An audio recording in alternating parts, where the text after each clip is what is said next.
Carême a explosé. Le stade a explosé. Au fond des filets! Dans le haut de la boîte à pain!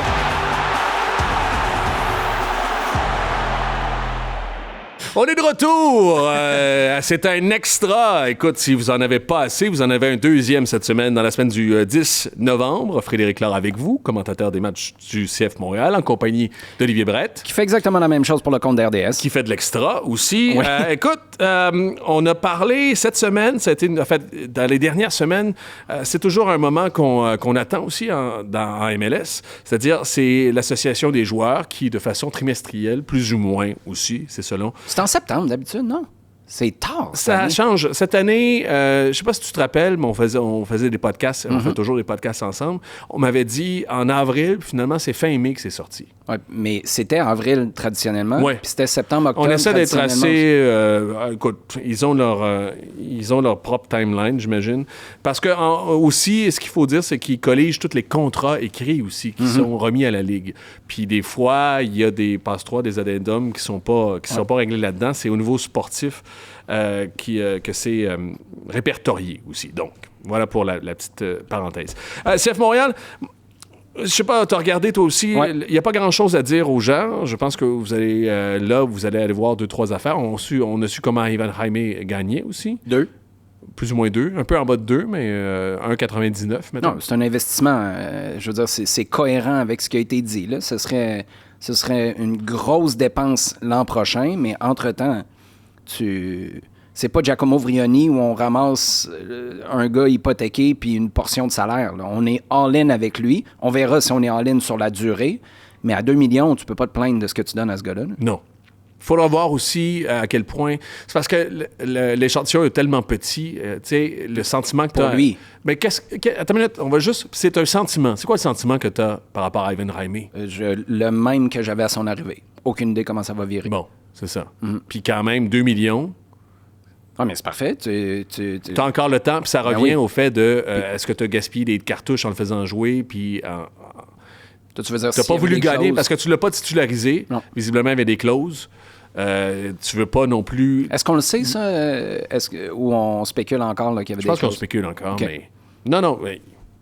Il y avait des clauses. Quelle est la nature exactement des clauses? Est-ce que c'était monétaire ou c'était pour prévenir le fait que le 30 juin prochain, tu puisses encore faire le choix, à savoir, il reste avec Montréal ou il s'en va? Est-ce que c'était, dans le fond, juste pour pas devenir trop cryptique, là, est-ce que c'était des clauses qui étaient seulement pour cette année ou est-ce qu'il fallait que tu réfléchisses déjà à la décision que tu vas prendre en juin 2026 en lui donnant le temps de jeu? C'est ça. C'est-tu de l'argent sonnant ou c'était pour le futur? De 2025. On ne sait pas. Mais 2 millions, moi, ce que je trouve, c'est... tu peux pas dire que tu es allé chercher un projet un peu cheap, puis tu as un bargain. C'est pas un bargain. Moi, je pense qu'un gars, 2 millions, 5 à 5,5 de frais de transfert, 2 millions de salaire... Non, puis il y a une historique aussi de transfert assez dispendieux. Tout à fait. Ça, c'est un. L'autre affaire, on se demandait, puis c'est Maxime Crépeau qui a dit d'ailleurs ses adieux officiels, je pense, sur son Instagram à Portland. Il ne reviendra pas à Portland, c'est assez clair. Ouais. On parle de plus en plus de Toronto pour lui. Ça reste à voir. Il y a d'autres postes de gardien de but ouverts. Hein? Je ne sais pas si un Tata Martino aimerait un Maxime Crépeau. Quand même Atlanta. cool, ça, Tata Martino, hein, qui revient en à tout Atlanta. cas, il va y avoir des postes de gardien de but ouverts, il va y avoir un jeu de chaise musicale intéressant, intra-MLS aussi. J'ai lié à 487 000 $. C'est évident que je pense qu'on a fait notre nid. Ça sera lui le gardien du futur. Parenthèse, je ne sais pas si Montréal les dépense, ces 487, mais il compte dans le budget salarial pour 487. Ça, ce serait une conversation... Ce serait intéressant de pouvoir poser la question. Je sais pas si on serait ouvert à nous donner la réponse. Mais s'il compte pour ça, mais que tu payes pas ça, puis que c'est Bologne qui en paye une partie, voire tout, c'est un méchant bon move, là, parce que tu le payes. Il est payé cher. Là. Pour un gardien de 21 ans qui a comme 3 minutes et demie d'expérience dans la Ligue, t'es pas loin d'un demi-million, c'est cher. Est-ce que basé sur... Même la question, ben oui, tu as raison, mais si tu fais venir un gardien qui prend un poste de joueur désigné. C'est ça le catch-22. Puis c'est ça dont parlait Olivier Renard à l'époque. Il parle de l'ensemble de la Ligue. Puis moi, je l'ai déjà fait, puis je l'ai déjà fait dans des articles, puis dans des blogs. C'est difficile. Quand on parle de synergie Bologne-Montréal, c'est dans les pratiques internes, c'est dans la façon de gérer ton club au quotidien. Non, mais là, ça, c'est bien. Oui, non, je sais, mais c'est difficile. C'est impossible. Si on signe un gars de 10 millions là-bas, tu peux pas signer Messi puis l'envoyer ici. Non. Oui, tu peux. Mais il va prendre sur ta masse salariale, il va t'empêcher de dépenser ailleurs aussi. Il n'y a pas... Mais là, ça c'est bien pareil. Tu as le juste milieu. Là. Oui, exactement. À l'échelle de la MLS, tu surpayes en salaire, tu surpayes pour Thomas Gillier. Pour un gardien de 21 ans, pour un gardien de 21 ans... En même temps, il est dans le milieu... Un espoir, un gardien international chilien. Oui, qu'il l'était pas quand tu l'as Puis signé. tu fais la liste des gardiens de but, là, il est à peu près, je l'ai pas refait, il est à peu près 16e, 17e. Là où je vais en venir, dans les 20... que le CF Montréal n'a pas les moyens de se payer un gardien à ce salaire-là de 21 ans. T'as pas les moyens. Il faut que tu mettes cet argent-là ailleurs. Hey, si tu as chialé sur le salaire de Mahala Opoku et Sunusi Ibrahim, des attaquants qui te coûtent quoi? Sunusi Ibrahim, c'est 410 000. Opoku, c'est 600 000. Tu te plains de ces salaires-là, mais quand tu as un Jonathan Sirois qui était correct, je veux dire, je pense pas que c'était une critique envers Jonathan Sirois, point d'interrogation peut-être, puis tu t'en vas chercher un autre projet qui fait l'affaire de Bologne et du CF Montréal en Thomas Gillier, tu y vas. Mais si tu te plaignais de ces boulets-là, parce que Gabriel Gervais disait on traîne les salaires, puis là tu donnes presque un demi-million à un gardien de 21 ans, si t'es le LAFC, si t'es Atlanta, si t'es FC Cincinnati, peut-être, pas si t'es le CF Montréal, mais, puis là pour la première fois je pense, je vais parler de cette synergie-là de manière positive parce que je trouve que ça, c'est un exemple concret. C'est pas juste du pelletage de nuages. Si c'est Bologne, avec son argent de Champions League, qui paye une partie, si c'est pas tout ce salaire-là, mais que ça te menotte en termes de masse salariale, mais pas en termes d'argent seulement comptant, que tu dépenses, écoute, je vous lève mon chapeau 1000 fois. On est d'accord. En même temps, c'est drôle que tu le prennes de ce point de vue-là, parce que moi, en ce moment, mon point de vue, ma lunette a changé. C'est-à-dire que 487, prenons Jonathan Sirois, prenons-le à l'inverse. Le gars était même pas dans les 35 meilleurs gardiens les mieux rémunérés en MLS. Il y a combien d'équipes en MLS? 30. Écoute, il y avait 5 ou 6 gardiens numéro 2 qui faisaient plus d'argent que Jonathan Sirois. Mon point, puis ça revient à ce que tu nous as dit dans l'épisode précédent sur le MLS Next Pro, il y a un coût à faire de la business. À un moment donné, là, c'est sûr que on parlait d'Hidalgo qui gagne 305 000 par année. Puis tu dis, tu as Guboglo qui fait 90 000. Il n'y a pas 200 000 d'écart entre les deux. Prends Guboglo puis t'économises. Oui, c'est de la bonne business. Mais à un moment donné, il y a un coût à faire de la business. Ah ouais? Puis si on est rendu à gratter les fonds de tiroir à ce point-là, à un moment donné, moi, ce que je te dis, c'est que tu l'es pas. Cet argent-là sonnant que tu payes, que tu n'as pas, là t'es... Mais Luca, Joey, Simone, ils ont de l'argent à mettre ailleurs. Assurément. Tu as de l'argent à mettre sur un transfert de Sinchuk, un transfert de Jaime. On est d'accord. En fait, je dispute rien. Non, je comprends. Mais c'est parce que tu dis... à un moment donné, avoir un gardien de but, juste avoir un gardien de but, ça commence à coûter un peu plus que 200 000 On est d'accord. Comprends-tu? Mais moi, ce que je te dis, c'est qu'un gardien... C'était juste un bémol par rapport à ce que tu disais. Un gardien raison, comme c'est Maxime Crépeau, ouais. Mais il y a 30 ans, Maxime Crépeau, hey, là, tu payes, ils sont pas très loin. Le Max est à 600, 650. Lui, il est à... 487. Il est à 500, puis il a 21 ans, 2 minutes et demie dans la Ligue. Mais tu t'es permis, parce que avec Bologne, tu as un projet commun, tu t'es permis de te positionner comme un club qui peut se payer ce que autrement. Non, puis le luxe c'est aussi pour Bologne parce qu'il devient numéro 1. Il y a des minutes. Il y a des minutes. Mais voyons, ça fait vraiment t'es pas en CPL, t'es en MLS. Là. Exactement. Même quand l'équipe nationale chilienne dit merci pour la synergie Bologne-Montréal, c'est peut-être parce qu'il s'est passé quelque chose de bien. L'autre affaire, puis on peut peut-être finir là-dessus pour les salaires, c'est Escobar qui était à 86 000. C'est à quoi il pensait? Théorie du complot, Fred Laure. Ouais, fait que... là, c'est sûr, c'est un cadeau. Je t'ai envoyé une laveuse scrap, prends mon lave-vaisselle qui marche. Prends mon... c'est ça. Gratis. Prends mon croque-pot super top. Parce que 86 000 Escobar, horaire Escobar, c'est une méchante aubaine. J'ai continué, puis je vais continuer à envoyer des flyers du côté des Revs, à savoir c'est quoi la vraie histoire, mais... Moi, je suis persuadé que... Puis en même temps, bravo, tu sais, on parle souvent... Puis, Tu as réussi à faire ça? Ben oui, du recrutement du CF Montréal. Si tu l'as vraiment... Écoute, là, Parce que te faire passer un c'est gars pas gratis... devenu non plus Lionel Messi, là. Non, mais il vaut plus que 83 000. Mais surtout qu'il y a une scène, quand même, en étant international Guatemala-Tech. Il y a des moyens de se faire voir. Dans quel scénario, sachant que Ivan Jaime fait 2 millions, on ne sait pas ce qu'il ferait le jour où il devient un joueur à part entière du CF Montréal. Je présume que son salaire monte un peu ou reste au minimum le même. Là. Tu ne l'auras pas moins cher. Prince Owusu, à quelle heure il se dit, moi, mon million, là, puis... En même temps, Prince Owusu, le contre-argument, on est d'accord, il y a puis valoriser des joueurs et ainsi de suite. Prince Owusu, c'est sa première vraie bonne saison en carrière. Tu regardes l'ensemble de ses performances. 9 buts avec le Toronto FC, Mais moi je mets ça dans... Ouais, c'est vrai, OK, peut-être. Toronto FC était nul à... En même temps, ça se battait pas aux portes pour aller chercher Prince Owusu. On est d'accord. Mais moi, je... C'est 9 buts, il n'y a pas personne qui disait « Wow, il y a un potentiel là, nécessairement, dans la Ligue. » Ben, de toute évidence, le CF Montréal Ouais. En même temps, je ne suis pas certain que le CF Montréal... s'attendait à un retour comme ça. C'était de la profondeur aussi, en disant « Ça y est, tu parles... » Cette année, t'arrêtes pas de dire... Parce qu'on disait, là, on a fait une émission, il y a 2 TAM puis un joueur désigné qui peuvent s'en aller. 2 joueurs d'allocation ciblés, donc 3 joueurs de gros salaire qui vont arriver, on les met où dans la formation? Tu nous as dit, un de ces joueurs-là, TAM... tu le veux comme suppléant à Prince Owusu. Ouais. C'est exactement ce qu'ils ont fait dans le passé avec Vreni 1, 2 Owusu. Je pense que c'est une certaine surprise. Mon point, c'est Owusu, c'est sa première vraie saison. Mais juin 2026, quand tu as une décision à prendre sur Jaime... Tu as une décision à prendre sur Owusu?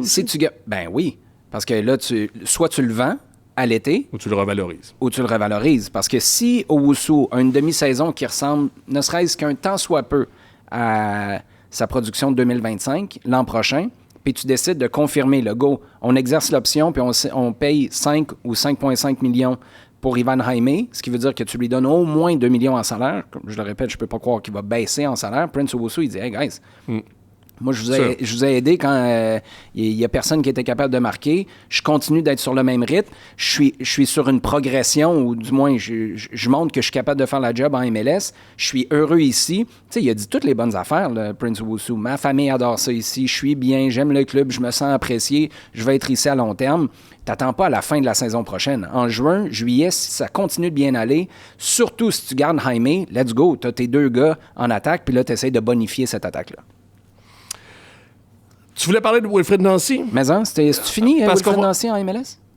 C'est aussi simple que ça, là. C'est pas négatif. Mais on peut-tu le faire en 2 temps? Vas-y. Parce que j'ai juste une anecdote par rapport à... Parce que je veux juste parler de mon amour pour Wilfried Nancy qui se dément pas. Puis c'est même... j'ai souvent dit, c'était le péché originel du CF Montréal, tu sais. C'est-à-dire qu'on avait quelque chose qui fonctionnait, un joueur issu du club, un joueur aussi... Un coach, un joueur issu du coach issu, donc, de l'académie. Un francophone, un gars de talent, un gars qui coûtait moins cher parce qu'il venait d'ici. Puis on s'est tiré dans le pied aussi, CF Montréal. Puis je pense qu'encore en 2025, on subit les contre-coups de tout ça. Le match qu'ils ont perdu finalement contre Cincinnati, le 3e match, c'était là-bas à Cincinnati. Je l'écoutais, puis dès la première mi-temps, ils se font manger au début, OK? Cincinnati meilleur en pression. Ils ont des difficultés à sortir, puis tu vois qu'il manque notamment de profondeur. Il n'a pas attendu, puis tu vas dire, c'est petit, c'est un petit argument, c'est pas extraordinaire, c'est pas de la révolution, mais il n'a pas attendu la mi-temps avant de changer à Brown, notamment, qui était son ailier droit. Il a mis Russell Rowe sur le terrain pour avoir de la profondeur. Il aurait pu attendre, puis pas gaspiller une cartouche, puis attendre à la mi-temps, ce que 98% des coachs font. Oui, il y a un 2% qui le font, là, c'est pas la première fois, là, puis c'est pas non plus, il n'a pas réinventé le bouton en 4 trous.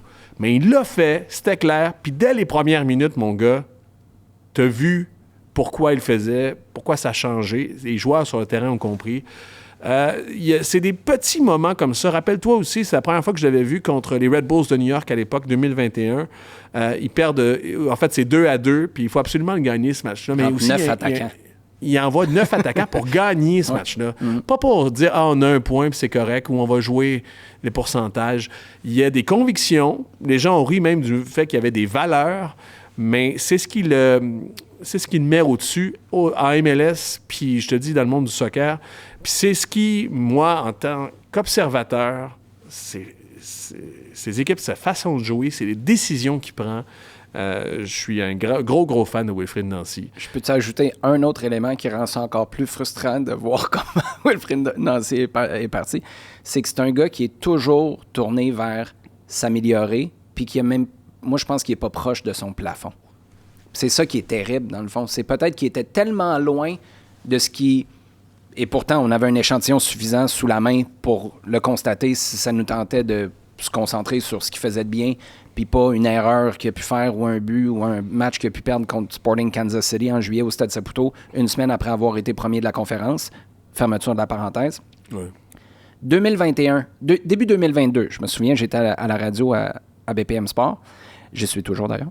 Puis j'ai eu une entrevue avec Will, puis je lui ai demandé « Qu'est-ce que tu fais en 2022 que tu faisais pas ou que tu faisais moins en 2021? » Il a dit « Faire confiance à mon instinct. » Je me suis rendu compte le nombre de fois où j'avais un gut feeling, puis là, ça montait au cerveau, puis là, tu te mets à analyser, à suranalyser, tu réfléchis trop, puis au final, tu te dis « J'aurais juste dû écouter ça. » Pour moi, je trouve ça fascinant que 3 ans plus tard, c'est toi qui dis « Il a tiré la gâchette. » Mais c'est ça. C'est un coach qui dit « Non.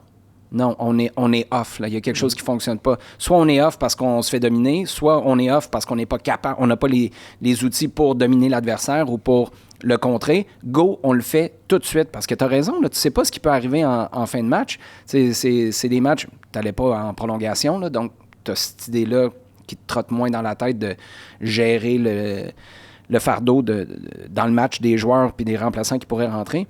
Mais moi, c'est ça qui est le plus frustrant, c'est que c'est un gars qui est constamment en train d'évoluer. Puis l'exemple que tu donnes, pour moi, non, c'est pas petit. C'est Wayne Rooney, à l'époque, qui avait changé 3 gars avant la mi-temps avec le DC United. Puis il avait dit « Je les aurais tous changés si j'avais pu. » C'est aussi un message que tu envoies à ton groupe. Là, on est en train de... Ah non, mais il y a 2 choses. Là, c'était du dépit. Là, c'est pas du dépit, non, c'était... Je le sais, mais c'est de la confiance. Mais ce que je veux dire, c'est que tu assumes les décisions que tu prends puis tu envoies un message au groupe. Dans son cas, c'était un message tactique, c'était un ajustement. Dans le cas de Wayne Rooney, c'était « Hey, c'est pourri ce que je vois en ce moment. Je ne vais pas attendre à la mi-temps pour... Je vais vous envoyer un message devant tout le monde là, que c'est pourri. Ouais. » Et puis ça prend des gars qui ont de la confiance en eux. Là. Wayne Rooney pour une raison, Wilfried Nancy pour une autre, dans des univers complètement différents. Mais moi, je trouve ça que... Puis ça revient à... Mon nom, c'est peut-être seulement Wilfried Nancy, mais j'en suis fier, puis j'assume le fait que je suis ici, puis je mérite d'être là. Tu as 100% raison, Monsieur Valeur. C'est sûr. Écoute, je veux juste remettre... je le dis à chaque fois, là... Que tu l'aimes, parce que non, mais... C'est parce que dans notre podcast de début de semaine, tu as dit il y a un moment, un point de bascule. Mais on met beaucoup d'emphase sur ce match de Sporting Kansas City-là, qui est assurément, il y a un avant et il y a un après. Un point de fracture. Mais c'est un historique. Ben oui, d'année. Exactement. OK, on est d'accord. Parce que j'ai l'impression que les gens... Je veux m'assurer... C'est juste ça. Ils sont chicanés à un moment donné, puis ils sont trop chicanés à un moment donné. Non. C'est quelque chose qui s'était bâti au fil des années, et ça, c'est le point de non-retour. Oublions pas que Wilfried Nancy a été remercié en 2017 avec Mauro Biello, c'est par la bande quelqu'un qui parle avec Rémi Garde, puis Rémi Garde ramène Wilfried Nancy après avoir été licencié pendant 3 mois. Il s'en rappelle, ça. Puis quand, justement, je le disais tantôt, là, t'es premier dans l'Est. Puis 10 jours plus tard, c'est un pétage de coche. Tu te dis, attends, moi, peu importe ce que je fais... Il n'était pas encore premier dans l'Est. Non, il l'avait été. Il avait été? Oui, il avait été. Alors, je me rappelle que... Il était dans l'Ouest. Parce que moi, je l'ai dit en ondes à TVA Sport, si tu veux. Puis le match n'était pas fini. On était en après-match, là. Puis on nous avait averti de tout ça. Les 3 prochains matchs d'après, il faut que je me rappelle, je pense que c'était DC United, Toronto sur une jambe, ou une demi-jambe même. Puis DC n'était pas bon. Puis non, c'était 3 équipes que Montréal allait exploser. Qu'est-ce qui est arrivé? Ils ont explosé. Ils ont explosé. Mais pendant dans le tumulte. Mais là, l'autre, est arrivé, en tout cas. Okay. Mais on est d'accord. Tu fais bien de préciser que c'est pas... Il faut que je me frotte les oreilles comme toi quand on parle de ça. Ça fait du bien. Il s'en va dessus? Ben oui. En fait, c'est pas ben oui. Est-ce qu'il est mieux... Il reste pas en mêlée. Est-ce qu'il est mieux d'arrêter le crew sans avoir rien d'autre? Non. Non? Tu continues? Pourquoi?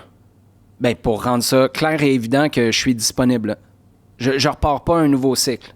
J'attends mon... Tu sais, il y a 3 semaines, il y avait des rumeurs de lui à Celtic. Je pense qu'il était relativement bas. C'est un outsider avec les odds en Grande-Bretagne.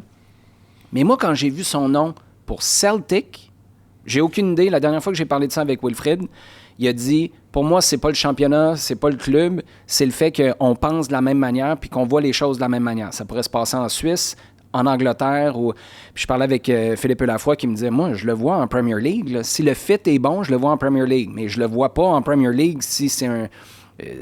on vient de le dire. Là. Si les valeurs concordent pas, ça marchera pas.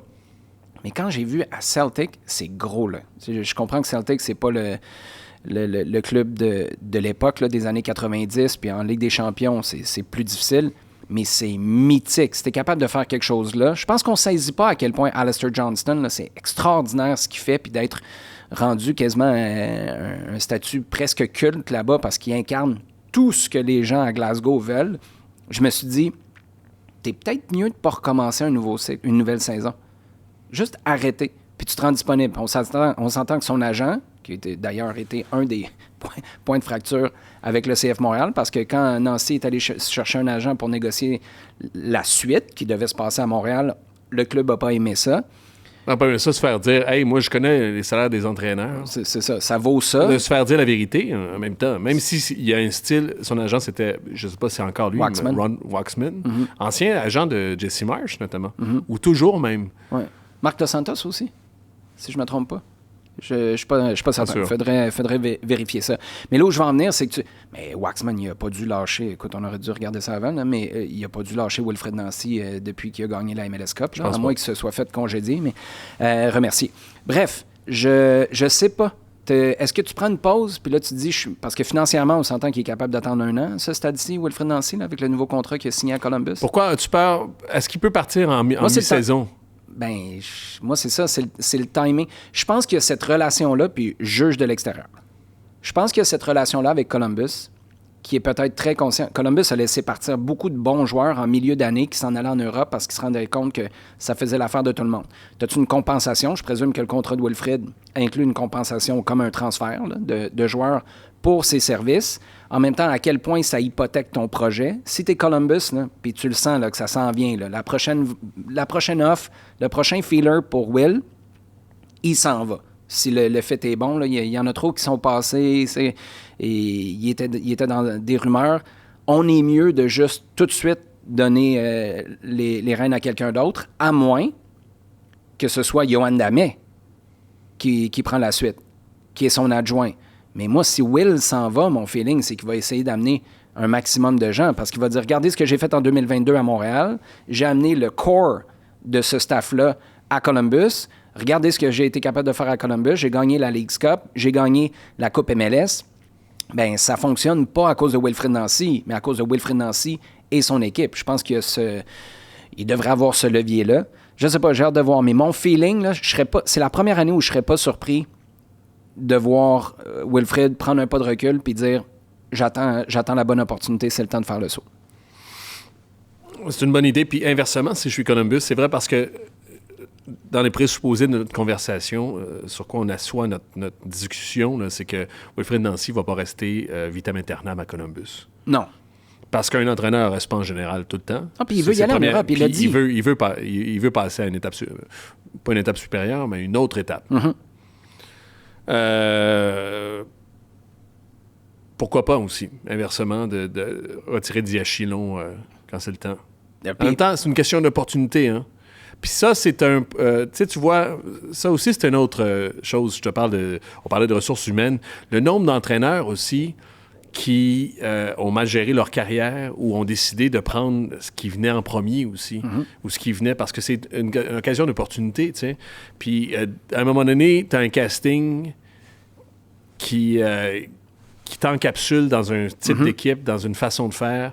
Si Tony Pulis n'ira jamais à Manchester United. C'est hallucinant. Toi puis moi, on n'a pas parlé de Tony Pulis ensemble depuis 6 ans. Puis à la ça, fin tu de ta penses? phrase, j'allais dire Tony Pulis. Il y a des C'est entraîneurs... l'antithèse de Nancy. Là, Il y a des entraîneurs qui sont... c'est ça. À un moment donné, tu as un casting, tu vois, lui, c'est un entraîneur de petite équipe pas trop bonne. C'est pas vrai qu'il va venir entraîner Manchester City après. Tu sais. Puis il y a des entraîneurs, justement, qui font juste le top puis qui ne peuvent pas redescendre. Quand Mourinho descend aussi, d'ailleurs, tout le monde se gratte un peu la tête en retournant dans le championnat turc. Ouais, OK, Mourinho.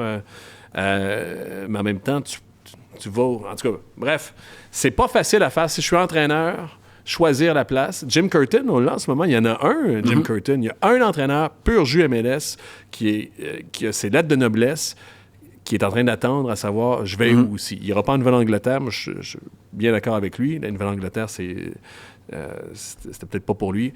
C'est intéressant de voir. À ce qui paraît aussi, Jim Curtin, juste pour les gens qui nous écoutent, il veut rester dans l'Est aussi. Pour la famille, je présume. Exactement. Fait qu'à voir. Voilà. Canada, en terminant... Canada, est-ce que c'est la dernière des matchs qui s'en viennent là, face au Venezuela et l'Équateur? L'Équateur et le Venezuela. Est-ce que c'est la dernière fenêtre où tu flippes et tu floppes avec tes gardiens encore? Jusqu'à quand il peut faire ça? Est-ce que je pense pas que ça à un a moment été donné, on annoncé. voulait novembre, puis je pense qu'il laissait entrevoir que novembre, Ça allait justement, encore c'était être ça. la place pour choisir ton numéro 1. En janvier, s'ils Rendu se là, rassemblent, est-ce qu'ils jouent des matchs ou ils font juste se rassembler? Des fois, c'est juste le rassemblement, ça dépend toujours. Mais tu peux pas te Faut que ça retrouver soit en annoncé. mars puis continuer à faire Non, ça. c'est ça le point.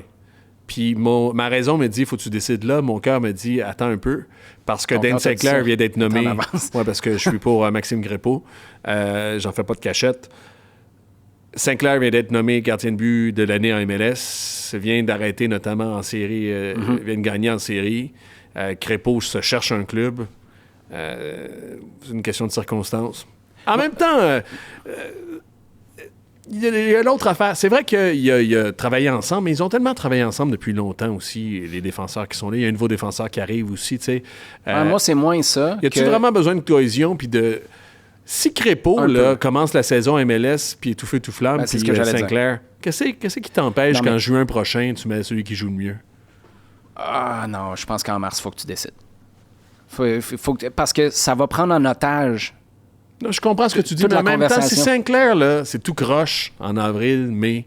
Oui, mais c'est parce que toi, tu présumes, puis je suis d'accord, là, moi, je suis team Fred là-dessus. Parce qu'on voudrait que ce soit Max. On pense que Max mérite ça. Sinclair est arrivé champ gauche à un moment où il y avait encore du doute autour de Max parce que Milan Borjan a continué, entre guillemets, trop longtemps. Puis là, tu as l'histoire à Portland. Le Phil Neville qui arrive aussi. Exactement. Fait que moi, je pense que là, il faut que tu fasses jouer les deux. Sinclair, parce qu'il mérite pour ce qu'il fait avec Minnesota United en série. Max Crépeau, parce que c'est pas le temps de le coller sur le banc là. Tu veux le mettre en valeur puis le mettre en vitrine, même si c'est pas ta job de le placer dans son prochain club. Mais là, tu veux clore ton année 2025 de belle façon. Je pense que tu lui donnes un des deux matchs. C'est parfait. Tu lui donnes-tu à Toronto? Tu as un match à Toronto, un match à Fort Lauderdale. Tu lui donnes le match à Toronto s'il est sur le point de signer là-bas. Mais en mars, je pense qu'il faut que tu ailles décider. Parce que tu peux pas arriver en juin et puis encore te Non, demander. on est d'accord. Bon. On est d'accord. Je veux juste dire, c'est parce qu'on est sentencieux aussi par rapport à ça. Et tu sais, oui, il faut que ça soit décidé. Parce qu'en mars, Mais si c'est pas décidé, en deux gardiens qui sont... Si on prend le gardien le plus performant à ce moment-là, je dis pas là, qu'on va chercher... mais si dans Max un- était gardien de si Max était gardien de l'année en MLS, on s'entend là. ça sera réglé. Ben oui, on voudrait que ce soit réglé, puis on voudrait dirait que ce soit réglé. ça peut pas être réglé en mars. Voyons donc, c'est Max. Mais non, mais c'est pas réglé parce que Max... ouais. Ouais, je sais. Je dis juste inverse À les la rôles. Gold Cup, Dan Sinclair a été moyen, mais avait été choisi. Inverse les rôles. Là. Max est encore en playoff. Max est gardien de l'année en MLS. On dirait pas, ben c'est pas la fin du monde si c'est pas réglé en mars. Là. On dirait, voyons donc, c'est à lui qu'il faut que tu le donnes, puis c'est scandaleux. Assurément. Ouais, ouais. C'est notre billet québécois, c'est bien correct. Non, mais on Je l'assume. On dit. En même temps, est-ce qu'on... On fait juste dire que... Moi, je fais juste dire que ça a été remis en question assez rapidement, son poste, alors qu'il 100% venait d'accord. de faire une Libertadores. Ouais. Il y a des gardiens qui Phénoménal. gardent le poste de numéro 1 longtemps. Ben, une carrière sur un Qui tournoi. font une carrière. Mhm. On est d'accord. Bon, salut Max. On finit là-dessus? Bon, ouais. C'était l'extra.